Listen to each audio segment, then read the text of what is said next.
Credit card fees eroding your bottom line? PayJunction's integrated smart surcharge solution offers built-in compliance tools, simplified reporting, and thoughtfully designed customer-facing terminals that protect CSI. Some dealers are saving over $130,000 annually per rooftop. See it in action at payjunction.com/auto. Welcome to Daily Drive for Monday, October 20th, 2025. I'm Kellen Walker in Las Vegas. Today on the show, President Trump extends auto tariff relief. The U.S. investigates Waymo over safety around school buses, and Porsche names a new CEO. Plus, QNX COO John Wall talks about how software recalls are changing vehicle tech development. The car companies need to start standardizing on a platform that evolves as opposed to constantly changes. Let's run through all the news you need to know to keep up in the auto industry. 25% tariffs are now in place on imported medium and heavy-duty trucks and parts. The Trump administration has also slapped 10% duties on buses. But the White House also extended a key tariff break for American automakers. Companies that produce and sell completed vehicles in the U.S. will get a tariff discount through 2030. Trump's directive also sets in motion plans to apply the same offset for trucks. There are more details on this story at autonews.com.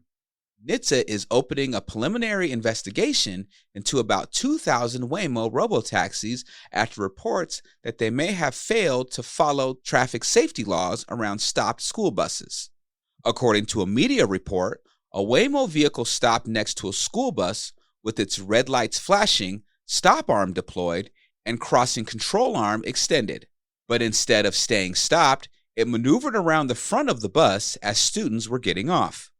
A Waymo spokesperson said the company has, quote, already developed and implemented improvements related to stopping for school buses and will land additional software updates in our next software release. And Porsche has named Michael Leiters its next CEO. The 54-year-old Leiters is a German engineer who has honed his luxury car skills at McLaren Automotive and Ferrari to steer a turnaround. He'll take over in January, replacing Oliver Blume, who will remain CEO of Volkswagen Group. And those are today's headlines. You can find more details on all those stories at autonews.com. Automotive News is out with our latest quarterly Auto Industry Confidence Index. It comes as fast-changing conditions roil day-to-day operations in many parts of the industry. Starting today, we'll go over results for automakers, retailers, and suppliers. Here to talk about the overall results and drill into how automakers are feeling is our own Larry Velaquette. Larry Legend, welcome back to Daily Drive. Cal, it's so wonderful to be back here. I seem like I just saw you a couple days ago. I know. I feel like you pay rent here. Right. All right, Larry. So what are some of the most interesting takeaways to you about the overall results? So just like last time, Cal, the results are better for where we are now than what respondents are looking at in the coming 6 months. The overall index only ticked up 0.1 of 1 point. We went from 55.5 in our initial index in Q2 to 55.6 in our Q3 index. But what's interesting is how that number got made up. We had a much worse score for automakers, a downgraded score for automakers this time, and an increased score for franchise dealerships from the previous quarter. So Larry, how are automakers feeling and how do their sentiments compare with the rest of the industry? Well, so what you see is automakers and suppliers too, really feeling the effects of tariffs in this most recent survey, and really feeling the effects of how they keep their numbers up when they're paying these tariffs and how they're going to pass them along. We asked them about a number of different areas, including, very importantly, gross margins on vehicle production and also the average transaction price and incentive pressures they're feeling. So how much they're making on their cars and how much they're able to sell them for. And in both of those instances, in both of those subcategories, automakers are really feeling the pinch. In terms of gross margin on vehicle production, only 9% of respondents from automakers said that rated their margins right now as excellent. Wow. And 32% found them good, right? But we also had 7% that found them very poor and another 25% that said poor. Those numbers are down previously. Looking forward in the next 6 months, you're seeing automakers cast a really worrying view, both about their average transaction price and incentive pressures, as well as their gross margins on vehicle production. Interestingly enough, what you do see is that automakers feel that they're running their plants efficiently. Their production capacity, their labor costs and availability, those have kind of leveled out as issues. They're running their plants as efficiently as they can. They may have the occasional problem getting parts, which is a whole other topic that you'll talk about with John when you talk about supplier issues. But right now, the plants and their operation are not their problems. Their problems are tariffs and trying to find margins and keep their pricing pressure for their vehicles.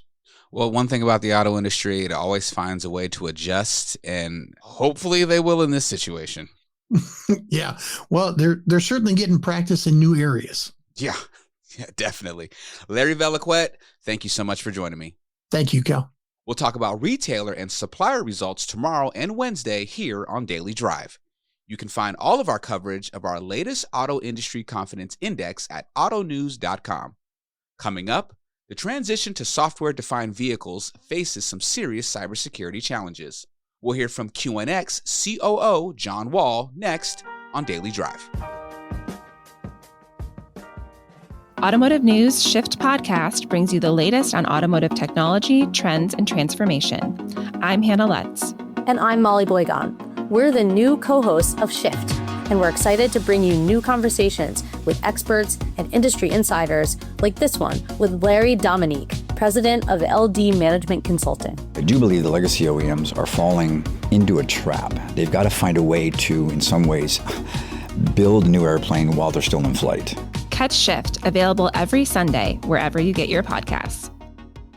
What if your dealership could save $130,000 per rooftop with one simple switch? Automotive leaders are under constant pressure as labor, parts, and processing costs climb.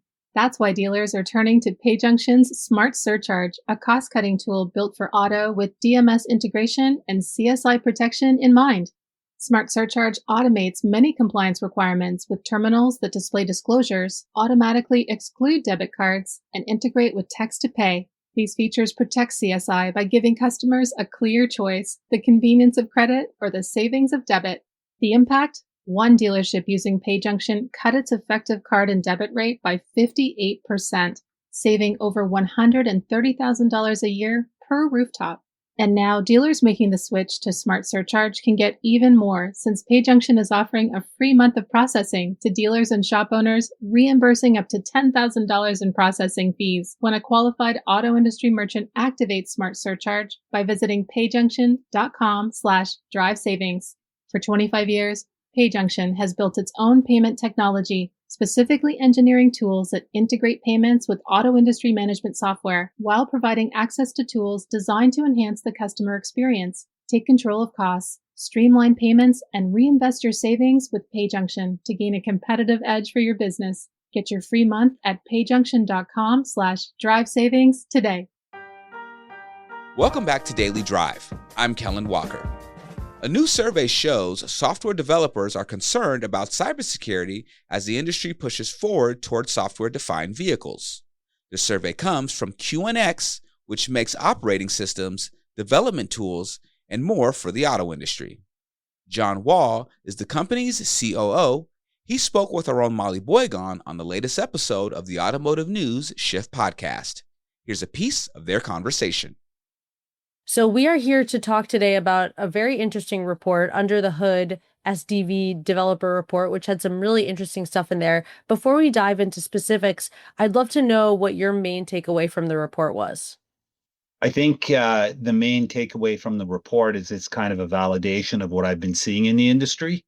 It highlighted a lot of the areas of concern that I've been seeing over the last 4 or 5 years.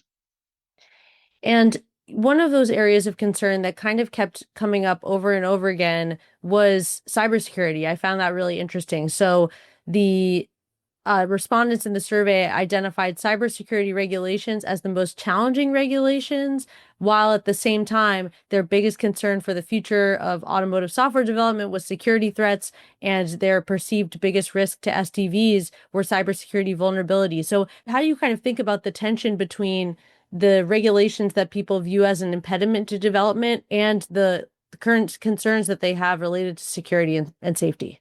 Yeah. So I think when you think of safety, which has always been a priority and has been around for a long time, it's difficult and it makes development difficult, but it's something that tends to be static. Once you've reached a certain level of safety, you have a load that you can put in the car and that you feel pretty comfortable that barring a major bug, something you missed, that golden load of software for the vehicle is going to be good.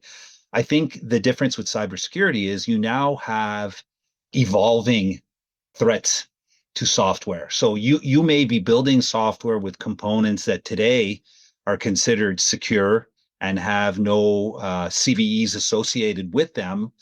Then somebody reveals a hack months after you've delivered your software, and you now find that there's a serious vulnerability within your vehicle, which obviously compromises not just security, but it compromises safety as well, because the concept of safety does not take into account bad actors changing your software.